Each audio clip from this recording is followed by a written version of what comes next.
In this chapter, we looked at best practices for modeling, texturing, rigging, and animating our models, as well as best practices for exporting them out into the Unity editor.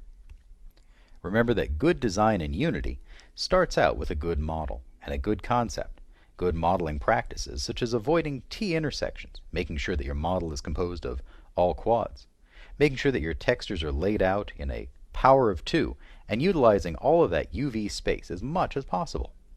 This will give you a better result and better optimization in your game. We also looked at our materials, how materials came in, and the differences between the standard and standard with specular setup shader.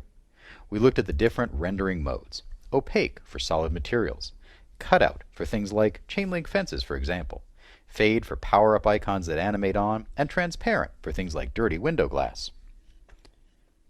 We looked at the different maps in our materials, the albedo, the raw color of that material without lighting data.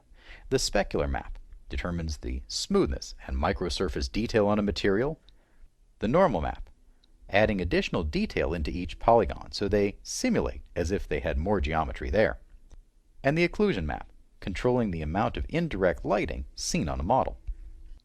We looked at other materials in Unity, such as mobile, nature, and particles, and the different properties in them, and how they vary from our standard shader. We saw how to take our incoming materials and fine-tune them, adding in different maps as we need, really making the look of that material vary, using our physically based shading to craft exactly the game look we want to support our gameplay.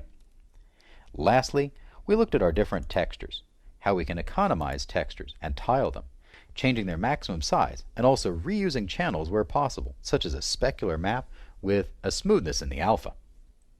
In the next chapter, we'll start doing our level design for our Zombie Toys game.